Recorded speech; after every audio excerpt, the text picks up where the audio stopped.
You're on vacation with friends, soaking up the sun and enjoying the sea, when suddenly you vanish without a trace. Sounds like a plot to a thriller, right? Today we deep dive into the perplexing case of Lars Mittank, a young man whose mysterious disappearance from a Bulgarian airport has baffled investigators and intrigued internet sleuths for years. Stay tuned as we unravel the bizarre and chilling details of a case that leaves more questions than answers. Hey dudes, welcome to the Weird and Wicked podcast, where we'll deep dive into the most bizarre and spine-chilling tales from around the world. I'm Rachel, your guide on this eerie adventure. I have an obsession with the mysterious and the unknown. Get ready to explore the most bizarre, unnerving, and unbelievable stories. From true crime and conspiracy theories to ghosts and cryptids, I'll be covering it all. Today we'll map out Lars Mittank's last known whereabouts and try to make sense of his disappearance.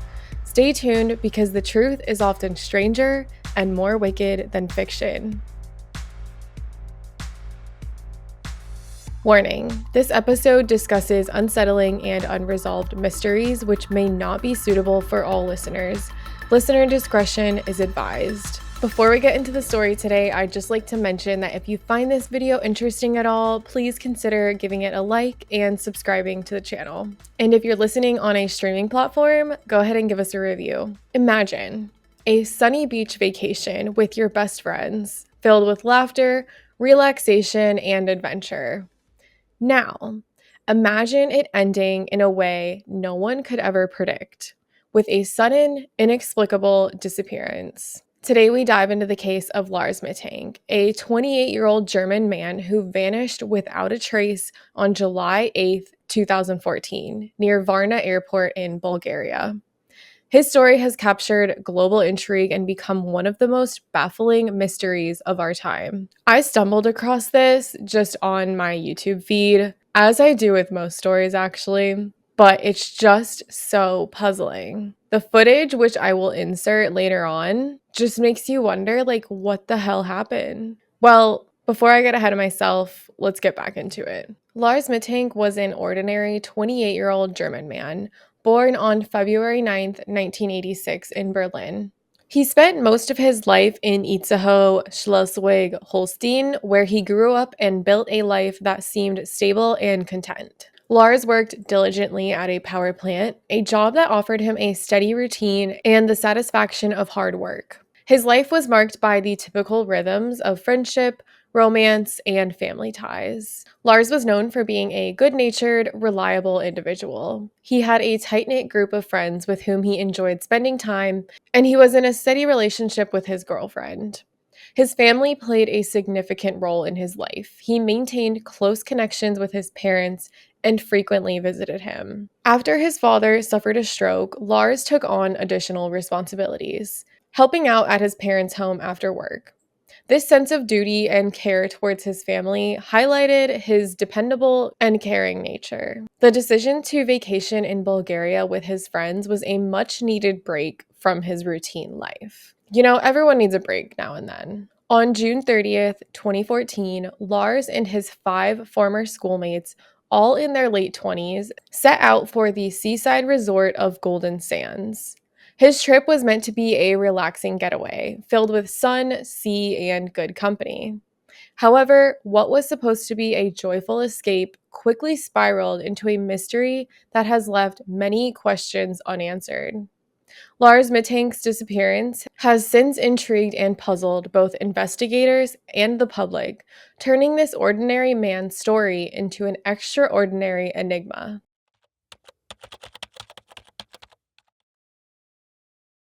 So this vibrant destination that they were on their way to promised beautiful beaches, a lively nightlife, and it was just perfect for their little group to get away to. Throughout the week, Lars and his friends fully embraced the holiday spirit. Their days were spent lounging on the sun-soaked beaches and swimming in the resort's inviting pools.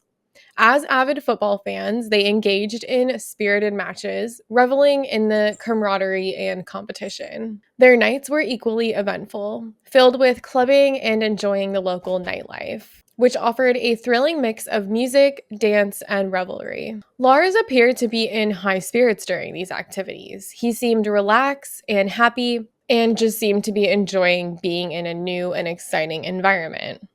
His friends noted that he was behaving normally, enjoying the vacation just as much as everyone else.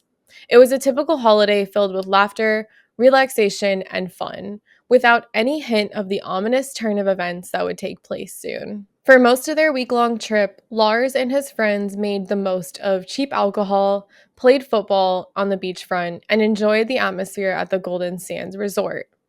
The vacation coincided with the World Cup semifinals, a thrilling time for any football fan. Lars, a passionate supporter of Werder Bremen, was especially excited to watch the matches on the big screen TVs at the local pubs and bars. On the fifth day of their holiday, the friends were partying on the beach before heading out to watch the football match and continue drinking. The atmosphere was electric, with tourists from all over enjoying the warm Bulgarian climate and the excitement of the World Cup. Lars, in high spirits and perhaps fueled by the enthusiasm of the crowd, decided to have a bit of fun with some Bayern Munich supporters. He cheekily switched the team's flags around on their tables, a harmless prank in his eyes, but one that did not sit well with the passionate Bayern fans. Also, I might be pronouncing these teams wrong. I'm a huge American football fan, but I don't follow football, as in like the World Cup and whatnot. So don't judge me. Football fans can be very protective of their teams, and the combination of national pride and the large amounts of alcohol consumed led to an altercation.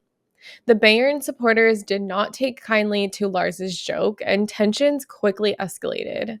The situation became heated, but eventually the group decided to leave the bar and head to a restaurant for some food to diffuse the tension. Lars, however, opted out of the meal, telling his friends that he wasn't hungry and would go back to the hotel to wait for them. When his friends finished eating and returned to the hotel, they were surprised to find that Lars was nowhere to be seen. Hours passed with no sign of him, and his friends began to worry. They initially thought that he might have stopped off at another bar, but when he eventually showed up the next morning, it was clear that something had gone terribly wrong. Lars arrived looking disheveled and visibly shaken. He told his friends that a group of men had attacked him the night before. He recounted how they beat him so severely that he was struggling to hear and complained of a painful jaw. When pressed for details, Lars claimed that the German tourists he had an altercation with at the bar had arranged for the assault. This revelation added a dark twist to their vacation, leaving his friends deeply concerned and puzzled over the sudden turn of events. The altercation Lars Mittank experienced left him with a painful ear injury, prompting him to seek medical attention. The pain was intense enough that Lars visited a local doctor who diagnosed him with a ruptured eardrum. Ugh, my ear is like hurting just thinking about this. Oh, that would suck, and on vacation too. To prevent any infections, the doctor prescribed 500 milligrams of cefprozil, a potent antibiotic. The doctor also recommended that Lars receive hospital treatment for his injuries, emphasizing the severity of his condition. Despite the doctor's advice, Lars was reluctant to seek further medical treatment. He chose to rely solely on the antibiotics he had been given, perhaps hoping to manage the pain and avoid the inconvenience of a hospital stay. Lars's refusal to follow the doctor's complete advice is puzzling, but it might reflect his desire to maintain some sense of control or independence in an unfamiliar environment. One crucial piece of advice Lars did take seriously was the recommendation to avoid flying while his ear was still so damaged. The doctor warned that the changes in air pressure during a flight could exacerbate the injury, potentially causing permanent damage to his hearing. Given the risk, Lars decided to delay his return home by a few days, allowing time for his eardrum to heal. This decision marked the beginning of a series of increasingly strange and concerning behaviors, setting the stage for the mystery that would soon unfold. So, as the vacation neared its end, Lars's friends prepared to return to Germany on July 7th, 2014. Despite his injury, Lars assured his friends that he would manage alone in Bulgaria until he could safely fly home. His friends were initially reluctant. His friends were initially reluctant to leave him behind, concerned about his well-being and the recent unsettling events. However, Lars was adamant, encouraging them to stick to their original travel plans and reassuring them that he would be fine. I couldn't do this. No way. Someone's staying back with me. I'm not staying in a foreign country alone. And at that, with a ruptured eardrum, like that has to be so freaking painful. No way. Couldn't be me. So, God, this is like such a guy thing to do, I feel like. You are in this foreign country on vacation, you go and watch a football game, things get heated, people are drunk, you start bickering with people. Someone doesn't take it so much as a joke and takes it seriously. You get into a fight, your eardrum is ruptured, and now you're stuck in this foreign country alone. Already, this is just like a horrible series of events. With a heavy heart, his friends boarded their flight back to Germany, leaving Lars behind in Varna. This decision marked a pivotal moment in the unfolding mystery.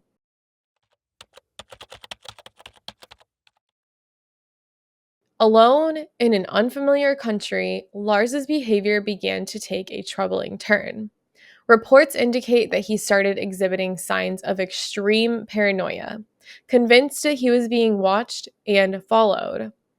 This erratic behavior only added to the growing sense of unease surrounding his situation, foreshadowing the bizarre and unexplained events that were soon to follow. So, as Lars's friends boarded their flight back to Germany, he was faced with the daunting task of finding new accommodations. The Viva Club Hotel, where they all had been staying, required checkout by midday, leaving Lars in a lurch. With most hotels in Varna booked up due to the World Cup, Lars had limited options unless he was willing to pay a premium. Eventually, he settled on the Hotel Color Varna, a budget friendly option located near the airport. Seems like a decent choice, right? You're close to the airport, you can post up there for a few days, and then head back home once your ear's a little bit better. But the Hotel Color Varna was a stark contrast to the more upscale Viva Club. The area was unfamiliar and noticeably run down, adding to Lars's growing sense of unease. Alone and in a less comfortable setting, Lars's behavior took a sharp turn towards the bizarre. Hotel staff even began noticing his odd actions, reporting that he seemed paranoid and fearful, convinced that he was being followed. After checking into Hotel Color, Lars made several unsettling phone calls to his mother. In these calls, he expressed fear that people were trying to harm him and urged her to cancel his credit cards. He spoke of needing to hide and mentioned that he felt unsafe in the hotel. Security cameras captured Lars pacing the halls, peeking out of windows, and frequently hiding in the elevator, as if trying to evade someone. Despite his claims, the footage showed no one else exhibiting threatening behavior towards him. The paranoia that Lars exhibited was deeply troubling. His calls to his mother became increasingly frantic, with one particularly distressing call occurring after he left the hotel for an hour before returning. In a whisper, he told his mother that four men were chasing him and that he feared for his life. He believed that they were planning to rob and kill him. This escalating fear drove him to ask about the contents of Cefprozil, the antibiotic prescribed for his ear injury, suspecting it might be causing his paranoia. Throughout the early hours, Lars's mother received multiple calls from her son, each more desperate than the last. His mistrust seemed to grow with each conversation, and his behavior became more erratic. Concerned for his well being, his mother booked a flight for him to return home the following day. Despite these efforts, Lars's state of mind continued to deteriorate, and his actions grew increasingly erratic and unpredictable. So it seems like once his friends leave, his state of mind takes a turn for the worst. It almost reminds me of the Elisa Lam case where she's like pacing around in her hotel, looking in the elevator, looking around. It almost seems like someone's following her. Like this very heightened state of panic and, yeah, psychosis, pretty much. It's freaky to think about if you were in their shoes, you know? But yeah, he's calling his mom, telling her that he thinks that someone's following him, someone's trying to rob him, and they're trying to kill him. And he's pretty much just up all night freaking out about this. And I couldn't imagine being his mom on the other side of the phone, not really being able to do anything. But she books him a flight home and she's just like, get out of there, get home.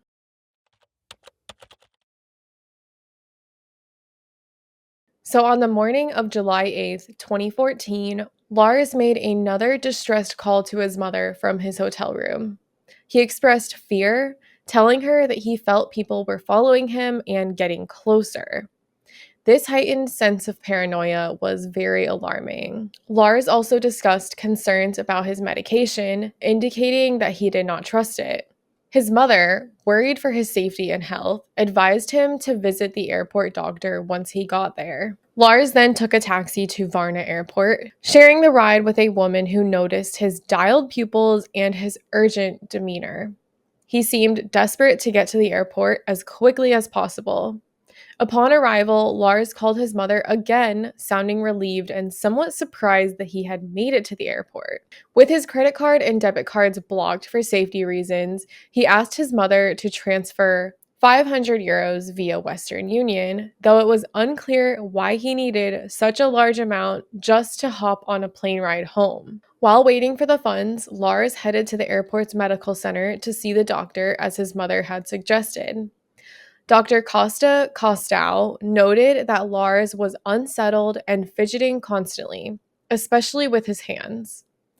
After examining Lars's ear, the doctor advised him not to fly home for another week or so and offered him pain relief, which Lars refused. The session with Dr. Costau lasted about 45 minutes until it was abruptly interrupted by a construction worker entering the room without knocking. This startled Lars, who immediately became more agitated. He stood up, muttering, quote, "I don't want to die here," end quote. Dr. Costau tried to calm him, explaining that the construction worker posed no threat, but Lars was inconsolable. He abruptly fled the medical center, leaving all of his belongings behind: his phone, wallet, ID, and credit cards. CCTV footage captured Lars sprinting through the airport in a frantic state, leaving bewildered travelers in his wake. Many onlookers were confused, seeing no apparent reason for his panic. Lars made his way to the airport exit and paused momentarily, seemingly contemplating his next move. After a few moments, he bolted through the airport parking lot, scaled an 8-foot fence topped with barbed wire, and disappeared into a field of tall sunflowers. The sunflower field, with flowers standing around 2 meters high, swallowed Lars from view. He vanished without any means of communication, money, or identification, only the clothes on his back, just shorts and a t-shirt.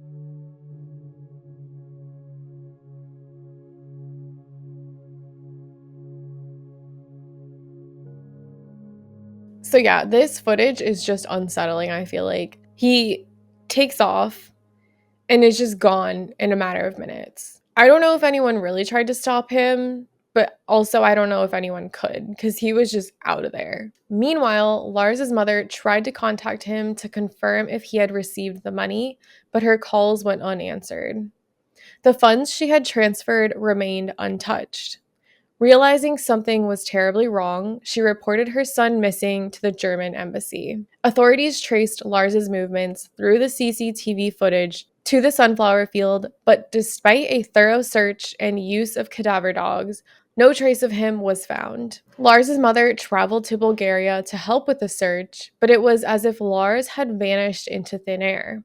She later remarked, "It's like the earth swallowed him up." After Lars Mittank fled the airport, uncertainties loomed over what might have happened to him. Despite extensive police investigations, no concrete information surfaced. His desperate mother decided to hire a private investigator, Andreas Gutig, to aid in the search for Lars.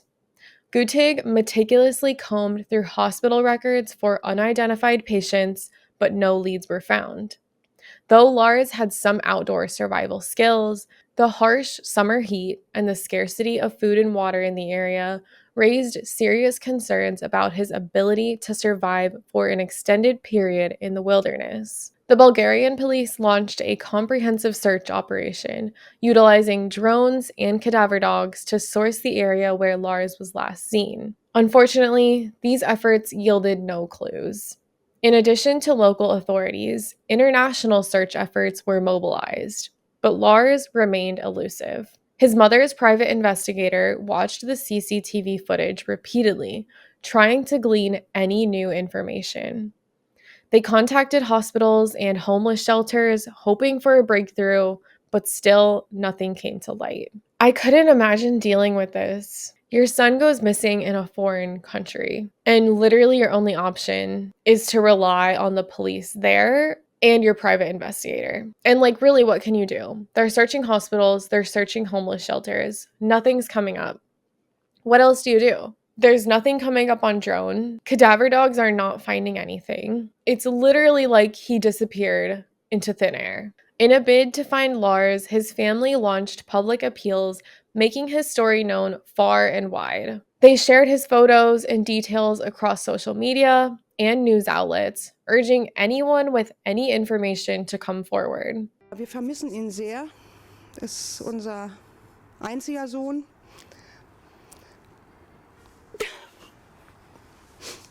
Ich möchte mit diesem Video bezwecken, dass ganz, ganz viele Leute sich das zu Herzen nehmen, sich umschauen, mit offenen Augen, mit wachen Augen durch die Gegend laufen und vielleicht schauen, ob das mein Sohn sein könnte. Dass sich viele Leute dafür interessieren. Es könnte auch ja von Ihnen selber, würden Sie, wenn es der eigene Sohn oder jemand, einen geliebten Menschen wäre,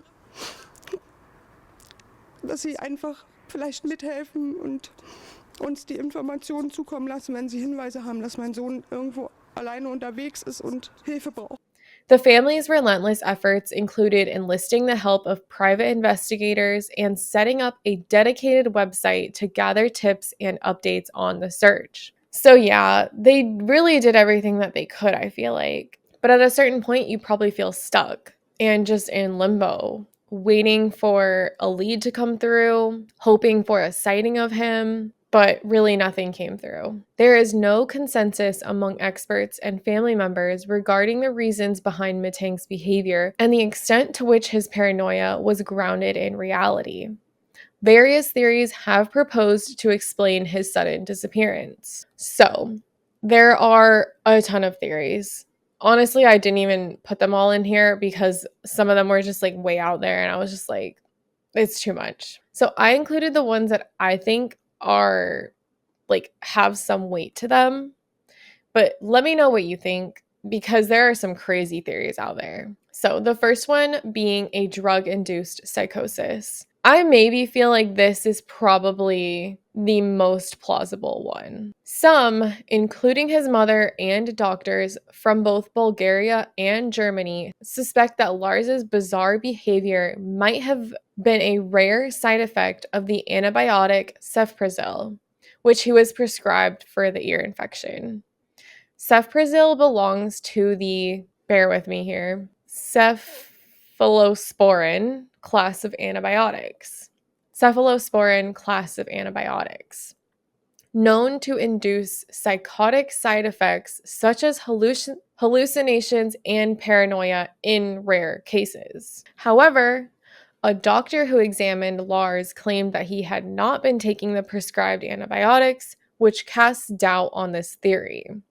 But he did take them because he was asking his mom and was concerned about them. There is also speculation about whether the drugs he was given made him paranoid or if he possibly overdosed. Some wonder if the altercation, which led to his concussion, along with a mix of medication, alcohol, and the stress of being alone, triggered his erratic behavior. I feel like this might be possible because you never know what like a different medication is going to do to you, especially when you're in a foreign country. You're already out of your element. Maybe he was especially sensitive to this type of medication. Maybe the concussion just didn't mix with it. I feel like there's so many complications that could go wrong with medication. So I feel like this is a plausible option. What? So that's one theory. The next one, paranoid schizophrenia. Another theory suggests that Lars may have been living with undiagnosed schizophrenia. However, before his disappearance, Lars was widely described as happy, stable, and free of any known mental health issues, making this explanation seem unlikely. That said, Lars himself reported being punched in the head during the altercation, which raises the possibility of a traumatic brain injury. A traumatic brain injury is a known trigger for psychosis, which can cause symptoms like paranoia, delusions, and disorganized thinking, all of which Lars seemed to exhibit in the days leading up to his disappearance. This theory offers a potential link between the head injury and the erratic behavior that left those close to him so concerned. While it cannot be confirmed without more evidence, it's a plausible explanation for the drastic change in his state of mind. I think that this is also plausible. A lot of the times, schizophrenia doesn't come on until later in life, like maybe 20s. He was 28. Or if it was a TBI, traumatic brain injury, that would also explain the psychosis, which can really take a toll on someone, especially, like I said, the state in which he was in. Alone, in a foreign country, and now he's got psychosis, which is causing paranoia, these delusions, and this disorganized thinking. So I feel like this just fits, or at least explains like why he was acting the way that he was. Next theory is foul play involving organ trafficking or other criminal activity. So this is kind of like a catch-all. There are a few theories that has to do with the human trafficking thing. Bulgaria, which has one of the highest rates of human trafficking in the EU, has fueled speculation that Lars may have fallen victim to foul play. Some theories suggest that he could have been forced into drug smuggling or other illicit activities, or even been a victim of organ trafficking. However, while these possibilities align with broader concerns about the region, there is no solid evidence to substantiate them. I feel like this one just doesn't fit. Between the medication, the head injury, the way he was acting, running away from the airport, I feel like there's just too many things that aren't being answered with this. So I just don't believe this one, honestly. Next theory. It has been suggested that Lars may have found his way to a remote, rural area in Bulgaria and started a new life. In 2014, certain parts of the country viewed modern conveniences such as cell phones as luxuries that were not widely accessible. This lack of connectivity could have made it unlikely for locals in these areas to come across any media coverage about Lars's disappearance, making it easy for him to fly under the radar. Rural Bulgaria also offered numerous locations where Lars could have hidden, such as abandoned homes, stables, or isolated buildings. The countryside provided plenty of natural resources, including wild berries, which could have sustained him. I don't know about this one. While this theory seems plausible at first glance, it becomes less convincing when you consider that Lars had a loving family, a committed partner, and a career waiting for him back home. There seemed to be no clear reason for him to abandon his life and start over in such a way. Yeah, if we're talking about this like psychosis, whether it be drug induced or thanks to the brain injury, eventually that wears off, right? Unless it's like a serious injury. I don't know. If it was drug induced, I feel like it would wear off. And then you'd snap back to reality and be like, what the hell? I need to get back home. I don't know. However, Lars's mental state at the time of his disappearance raises questions, leaving even the most unconventional theories open for consideration. His unusual behavior in the days leading up to his vanishing leaves much about his motivations and decisions up for debate. Yeah, that's the other thing though, like you can't really rule anything out, right? Like we just really don't know what happened. Next theory is exposure. And yeah, this goes into how he may have passed away, how he disappeared, but I don't think this really obviously explains the why. Why the psychosis? Why the running around frantically? So, this one's just like a half explanation to me. But there have also been theories suggesting that Lars may have tragically succumbed to exposure. The scorching Bulgarian weather in July can be brutal, especially for someone without proper protection from the sun or adequate hydration. This possibility gains traction when considering the vulnerable state Lars may have been in after his disappearance. However, this theory raises an important question. If Lars did fall victim to the elements, why has no trace of him, such as his body or belongings, been discovered after all this time? The lack of evidence adds to the mystery, leaving room for further speculation. So, those are all the theories that I added in here. Those are the ones that, like I said, feel most plausible. But again, let me know in the comments what you think might have happened. Over the years, numerous individuals have claimed to have seen Lars in various locations following his disappearance. Sandra Mittank, his mother, believes her son may still be alive but possibly suffering from amnesia. This maybe might happen. I feel like this amnesia might happen if that brain injury occurred that we were talking about. I feel like maybe if that was the case, then severe amnesia is a possibility. Anyway, this hope is fueled by several reported sightings in different countries. One particularly intriguing report came from a German truck driver who believed he had picked up a hitchhiker resembling an older version of Lars. Despite these sightings generating interest and hope, none have been verified, leaving Lars's fate uncertain. Online communities have played a significant role in investigating Lars's case, developing theories and keeping the public engaged, which obviously we all know is so important. These internet sleuths have meticulously analyzed the available evidence, shared new leads, and speculated on various scenarios that could explain Lars's disappearance. The collaborative efforts of these online detectives have kept Lars's story alive, continually generating new discussions and insights. They have also helped spread awareness about the case, hoping that increased visibility might eventually lead to a breakthrough. Despite these extensive analyses of evidence and numerous theories, Lars's disappearance remains one of the most puzzling unsolved cases, capturing the fascination of both the public and investigators alike. His family continues to search for answers, driven by the hope that one day Lars will be found. So, I'm going to go into a couple of the sightings. In September 2014, 3 individuals came forward claiming to have seen Lars in Varna.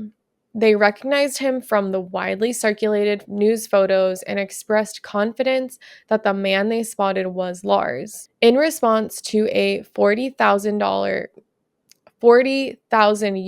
reward was offered for any information leading to his safe return. Unfortunately, these sightings yielded no results. A year later, a truck driver reported that he believed he had picked up Lars a few months after his disappearance. He described the young man as looking disheveled and was convinced it was him. However, due to the amount of time that had passed, the driver couldn't recall exactly where he had dropped him off, leaving this potential lead at a dead end. Since then, there have been numerous reported sightings of Lars in various locations. Sadly, none of these leads have provided answers or helped locate him, leaving his disappearance an enduring mystery.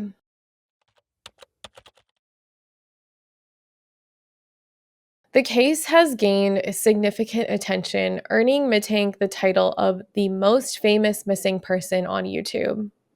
The airport security footage of him has garnered over 16 million views, and numerous discussions and theories have emerged. However, despite the public interest and efforts to find him, the case remains unsolved. Lars's mother often receives tips from people claiming to have seen her son, which she promptly shares on social media for verification. Remarkably, within an hour, many of these reports are either confirmed or ruled out. There is a dedicated German Facebook page and Instagram profile called Find Lars Mittank, which plays a crucial role in keeping the search active. Whenever promising leads arise, they distribute flyers to local correspondents or members of the team in that particular area or country. Additionally, the search effort involves at least one private investigator who helps pursue credible leads and uncover new information. These combined efforts reflect the ongoing determination to find Lars and keep his story alive. Lars's disappearance remains one of the most baffling unsolved cases in recent history, sparking endless speculation and debate. The mystery has left Lars's family, particularly his mother, Sandra, searching for answers nearly a decade later. Refusing to believe her son is dead, Lars would now be in his late 30s, and the hope of reuniting him with his family remains alive. His case, riddled with unanswered questions, serves as a haunting reminder of how quickly someone can disappear and how crucial awareness and advocacy are in keeping such cases alive. So yeah, that's the case of Lars Mittank. I think it's just crazy, and I don't know if we'll ever have answers. It's been about 10 years now, and by the looks of it, I don't know. I don't think it will ever get solved. The way he just runs out into the field and totally disappears.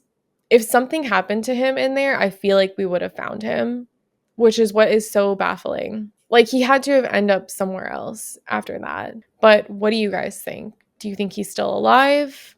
Do you think that maybe he passed away from exposure out there and we just haven't found him? Or like what theory do you think is most plausible? Personally, I feel like the brain injury and the psychosis is linked, and that explains why he was freaking out the way that he did. But still, that doesn't explain like why we haven't found him and why it's been 10 years since. But I don't know. You guys let me know in the comments what you think is most plausible. Also, if you made it this far along, leave me this emoji in the comments. And don't forget to give this video a like and subscribe to the channel. And if you're listening on an audio platform, feel free to leave us a review. Thank you guys so much for your support. It really means the world. I'm Rachel, and until next time, stay weird and stay wicked. Bye.